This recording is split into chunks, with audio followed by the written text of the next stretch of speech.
Mateus capítulo 5, versículo 8, diz assim: Bem-aventurados os limpos de coração, porque verão a Deus. Amém. Tema da mensagem de hoje: Bem-aventurados limpos de coração. O que é ser limpo de coração? Jesus, ele quando falou sobre este sermão do monte, muitas pessoas estavam ouvindo ele. Judeus ali estavam aos seus pés ouvindo as palavras de vida eterna. Ali estavam dentre eles religiosos, gentios, aqueles que não tinham nenhuma religião. Ali estavam seus próprios discípulos. E o Sermão do Monte é uma exposição ética da vida cristã. Todo novo regenerado, toda aquela pessoa que um dia recebeu o Senhor Jesus como seu único e suficiente Salvador, tem por obrigação de limpar o seu coração. A limpeza do coração, a purificação interna que deve acompanhar um novo crente em Jesus. Essa limpeza faz com que os nossos motivos sejam puros, os nossos pensamentos sejam purificados, a nossa vida seja uma vida de busca pela santidade, uma consciência limpa diante do Senhor. Essa pessoa tem uma santidade no seu íntimo. Isso é ser limpo de coração, é ser santo no seu íntimo. Lá no coração, onde vêm os desígnios, os desejos e vontades do ser humano. O Salmo 24, versos 3 a 5 diz: Quem subirá ao monte do Senhor? Quem há de permanecer no seu santo lugar? Observe que é uma pergunta. Quem há de subir no monte do Senhor? E não só subir, mas quem vai permanecer lá? Porque uma coisa é você ir, outra coisa é você permanecer. E ele continua dizendo: o que é limpo de mãos e puro de coração. Só os limpos de coração subirão no monte do Senhor e também permanecerão lá. Ele continua dizendo: os que não entregam a sua alma à falsidade, nem jura dolosamente. Um falso crente, ele não consegue ter o seu coração limpo. Um falso religioso, ele não consegue ter o seu pensamento puro, a sua consciência pura, porque ele ainda não recebeu o novo nascimento de Cristo Jesus. Por isso que quando Jesus se encontrou com Nicodemos, Jesus ele disse: Nicodemos, um homem já velho, intérprete da lei, que conhecia dos mandamentos, disse para ele: tu precisa nascer de novo. E Nicodemos respondeu: que é isso, Senhor? Eu preciso nascer de novo? Porventura, sendo eu um homem já velho, terei que voltar para o ventre da minha mãe? Nicodemos, eu estou falando de algo espiritual e não do material. Você precisa nascer de novo, a tua mente precisa ser renovada. O teu coração precisa ser purificado. Porque só quem sobe no monte do Senhor e quem permanece são os limpos de coração, puros de coração e que têm as suas mãos limpas. Este, diz o Salmo 24, versículo 5, obterá do Senhor a bênção e a justiça do Deus da sua salvação. Quer ser abençoado? Entrega a tua vida ao Senhor Jesus. Quer ser abençoado? Busca purificar o teu coração. Busca ao Senhor. É interessante porque nós vivemos hoje numa época em que as pessoas olham mais para as aparências do que o coração. Estamos vivendo em uma época que as pessoas estão sendo mais julgadas por aquilo que elas veem nas outras pessoas do que o seu coração. Essa é a sociedade que nós vivemos hoje. Eu olho para uma pessoa, vejo o que ela tem, o que ela possui, o que ela é na sociedade, se tem dinheiro, se não tem não, e daí já opino o meu julgamento. Mas Deus, ele não vê o homem como nós vemos, pela aparência. Deus, ele vê o coração. 1 Samuel 16, 7 vai dizer que Deus não vê como o homem vê, mas ele enxerga o coração. É o coração que é o objeto de purificação de Deus. Deus, ele quer limpar o teu coração, ele quer purificar, ele quer trabalhar no teu coração, porque é daqui que procede os desejos, sejam bons ou maus. Por isso ele diz que felizes são os limpos de coração. Deus, ele olha para todo o seu interior, incluindo as afeições e vontade do ser humano. É porque Deus olha para o interior que ele dará um coração novo. Por isso que a gente, quando entrega a nossa vida ao Senhor, a gente diz: Senhor, renova-me. Senhor, dá-me um coração de carne, tira o coração de pedra. Senhor, vai ao encontro, move o coração, trabalha, porque tudo está aqui. Vontades, desígnios, tudo está aqui dentro do coração. E Deus, ele sabe muito bem disso, por isso que o primeiro trabalhar dele, quando o ser humano ele entrega a sua vida a Cristo, o trabalhar dele é no coração. E Ezequiel, capítulo 36, versículo 26, Deus, ele diz: dar-vos-ei coração novo, e porei dentro de vós espírito novo, tirarei de vós o coração de pedra. Olha o que Deus faz: remove o coração duro, o coração de pedra, e coloca o quê? Um coração de carne. Coração de pedra e coração de carne. O que é coração de pedra? É aquele coração que não perdoa. O coração de pedra é aquele coração que guarda ódio, que mata mais você do que a pessoa pela qual você tem ódio. O coração de pedra, irmãos, é aquele coração que Deus, ele não consegue adentrar, porque tem tanto ódio ali, há tanta mágoa, há tanto rancor, que Deus não consegue entrar ali. Sabe Apocalipse 3:20, quando vai dizer: eis que estou à porta e bato? A porta ali é do coração dos crentes. Esse texto a gente usa para não crente, né? Mas está errado. Porque Apocalipse foi escrito para quem? Para as igrejas, as 7 igrejas.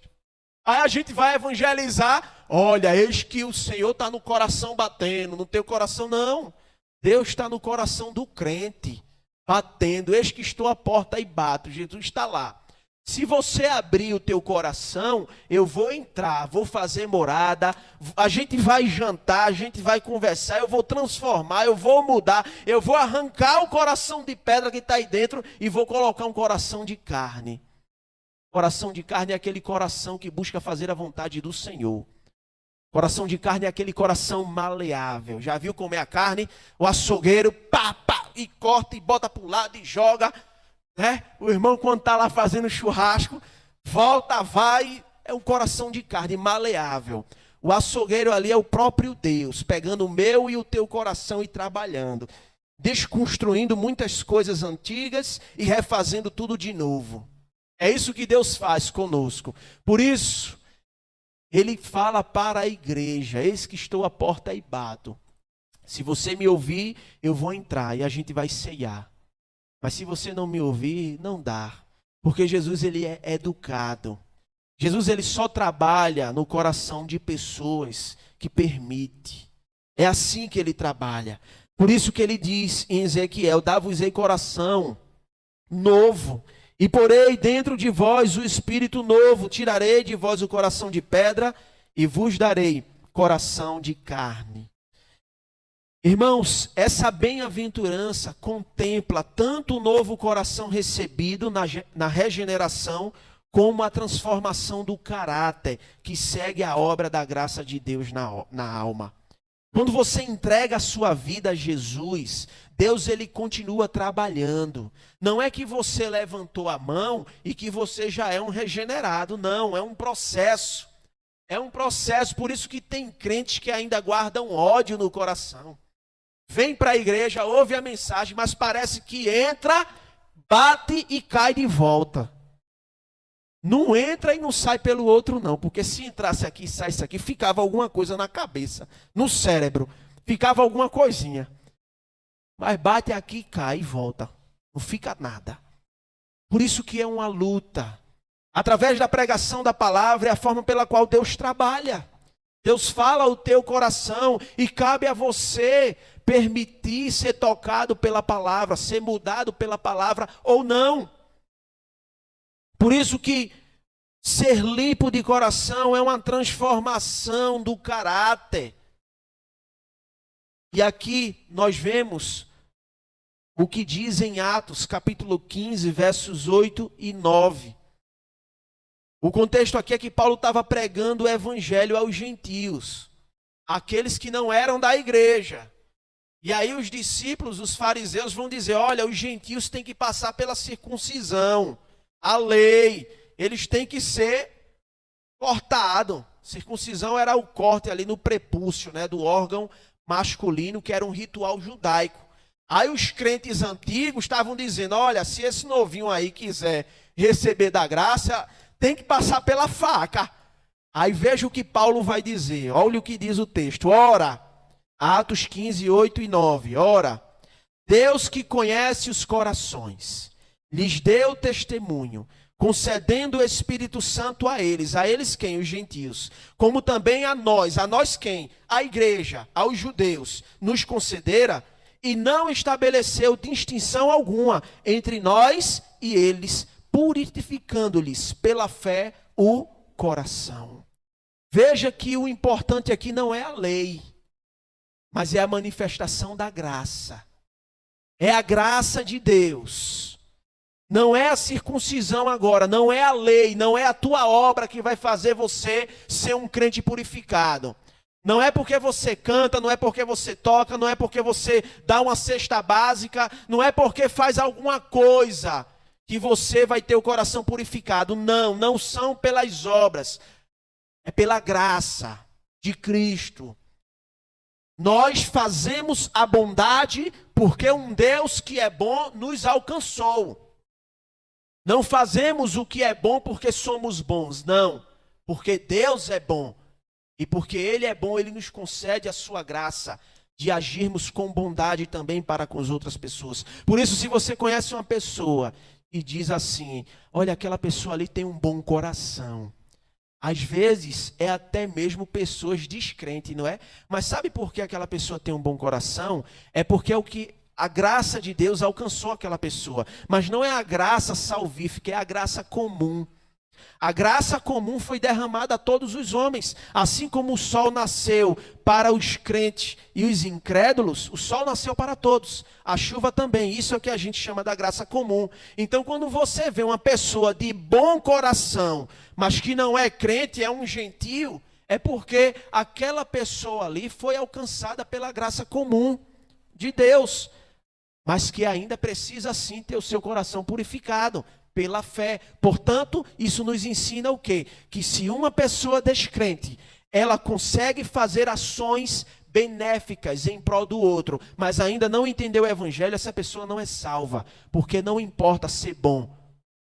Não é pelas obras, é pela graça de Cristo. Amém?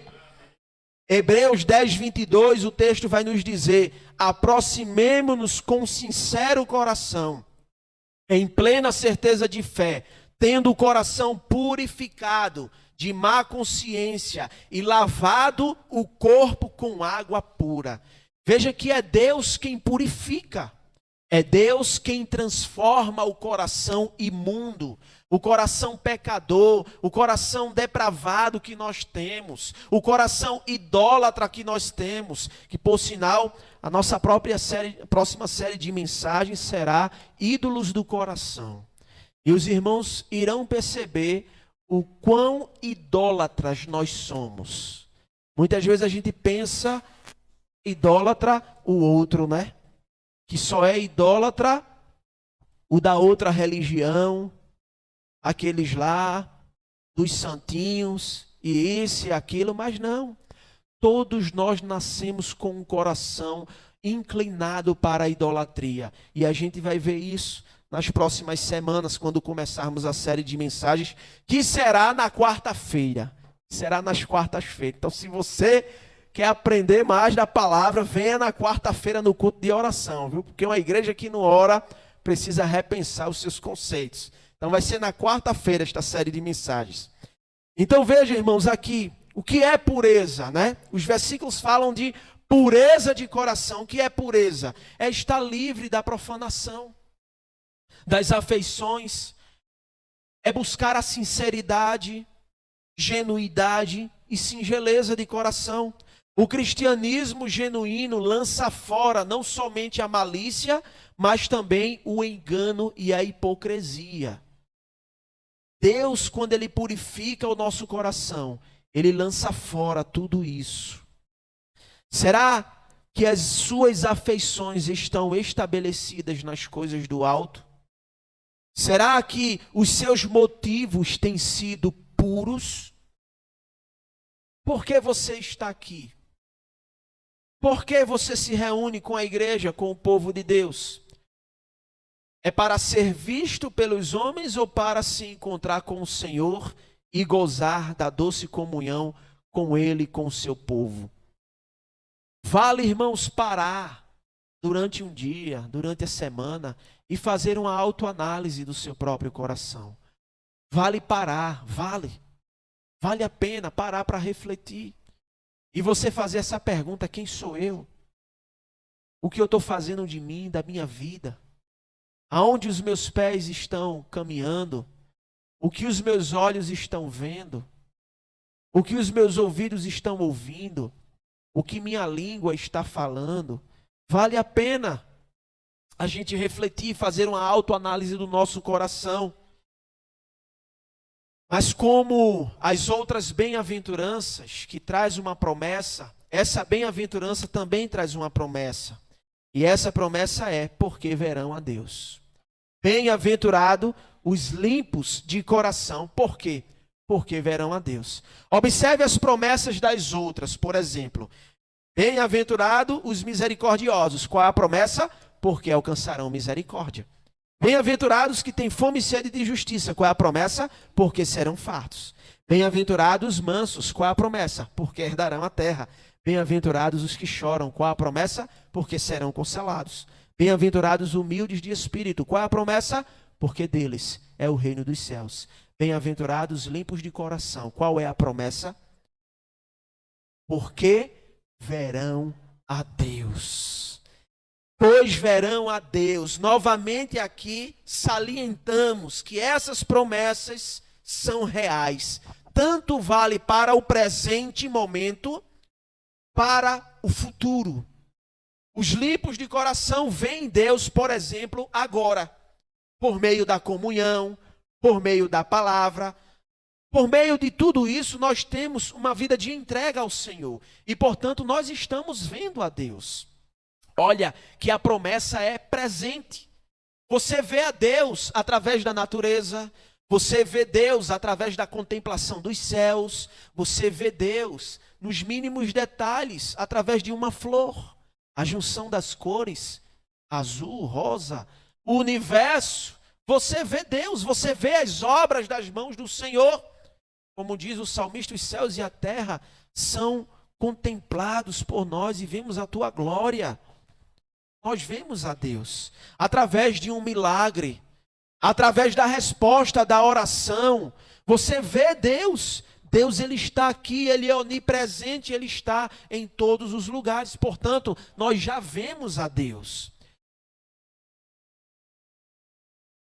Segunda carta aos Coríntios, o apóstolo Paulo fala no capítulo 4, versos 4 a 6.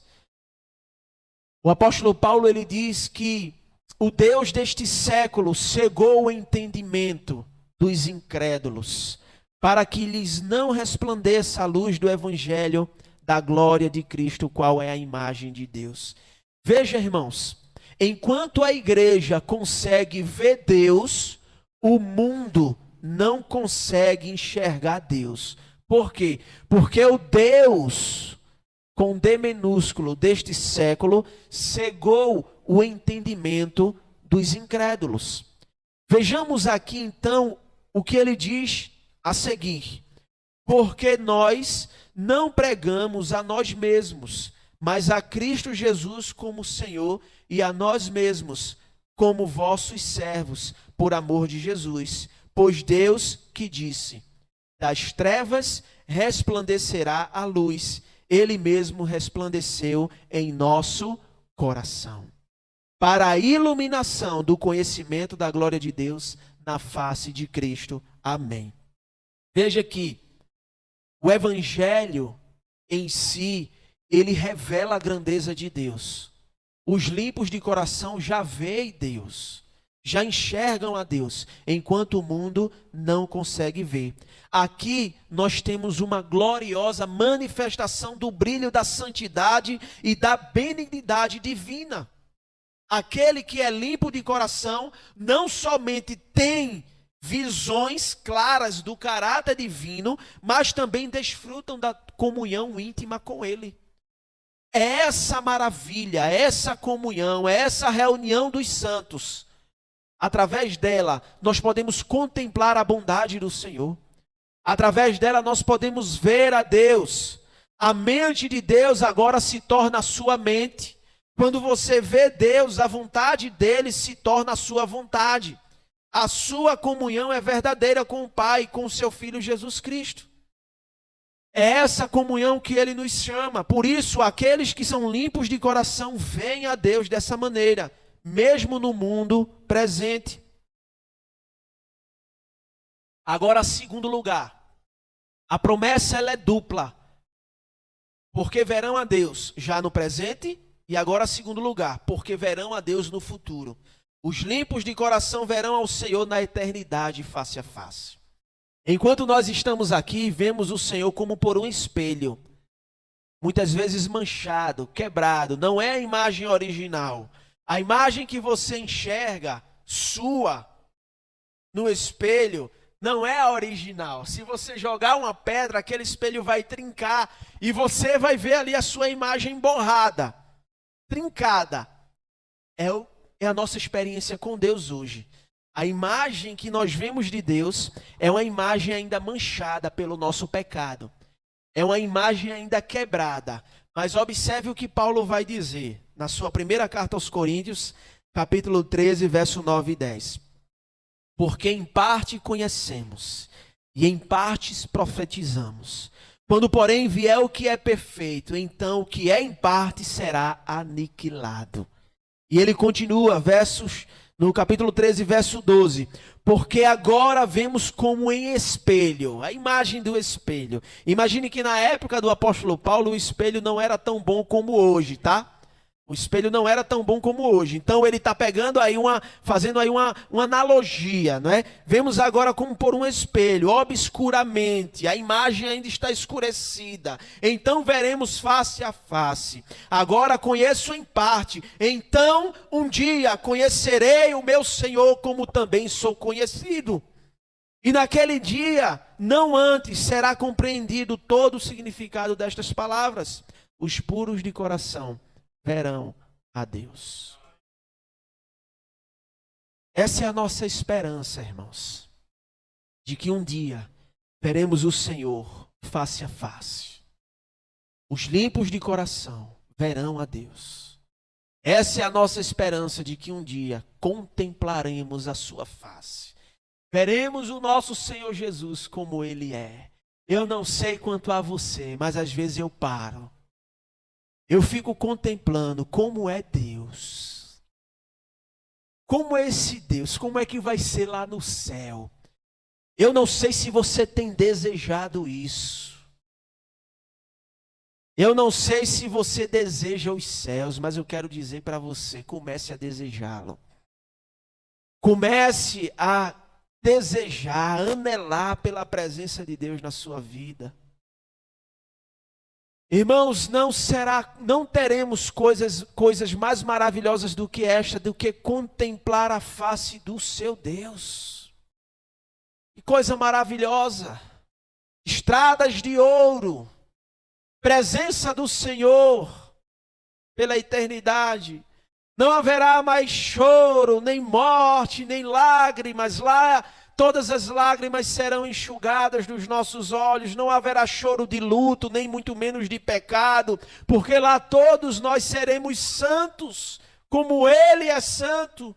Lá nós estaremos com Ele face a face, contemplando a sua santidade. Isaías, quando viu ao Senhor, livro do profeta, capítulo 6, ele diz: eu vi o Senhor assentado em um alto e sublime trono. E os anjos diziam: Santo, Santo, Santo é o Senhor dos exércitos. Contemple a face do seu Deus. Deseje Deus. Quando você busca por uma vida de purificação, de santificação, naturalmente você estará desejando Deus. Agora, quando você vive uma vida medíocre na sua fé, sem compromisso com o Senhor, qual o desejo que você vai ter pelo céu, meu irmão? Minha irmã, que desejo é esse que você tem que não é revelado aqui, no agora? Muitas vezes andamos tão ocupados com coisas tão futis que não paramos nem para orar, nem para meditar na palavra. E você vem me dizer: não, eu quero ir para o céu. Mas que céu? Se Jesus, ele disse que veio anunciar um reino que já é. O céu começa aqui. Você é chamado para contemplar a face de Deus aqui. Você é chamado para ter um coração puro aqui, para ser lavado aqui e não no céu. Não é lá que você vai de uma hora para outra abrir os seus olhos e dizer: eita, agora eu conheço a Deus. Não, tudo começa aqui. O céu começa aqui. Bem-aventurados, felizes os limpos de coração, porque eles verão a Deus. Eu vejo Deus agora através da minha intimidade com Ele, através dos milagres, através das bênçãos, através da comunhão com os irmãos, mas eu verei também face a face. Hoje eu contemplo como por um espelho, mas um dia eu verei como Ele é. Esse é o desejo, irmãos, da igreja, da noiva do Senhor. É um desejo de buscar ao Senhor, dia e noite, noite e dia. Esses são os puros de coração que verão a Deus. Como diz o Salmo 17:15. Contemplaremos a sua face em justiça e ficaremos satisfeitos quando acordarmos a sua semelhança. Esses dias eu estava dizendo: meu Deus, o nosso corpo tem que ser transformado mesmo. Por isso, Jesus, ele diz que aqueles que se humilham serão exaltados. Por isso, irmãos, o corpo tem que ser glorificado, porque neste corpo não cabe a gloriosa presença do Senhor. Isaías não suportou. Quando ele viu a glória do Senhor, ele disse: ai de mim, que sou um pecador miserável. Ai de mim. Ele viu a sua própria depravação. Irmãos, somos desafiados a uma vida de pureza da mente e de coração, buscando sempre a santificação, sem a qual ninguém verá o Senhor. Que o Senhor nos ajude a vivermos essa bem-aventurança todos os dias, para que possamos, na eternidade, contemplar a face do nosso Deus. Amém.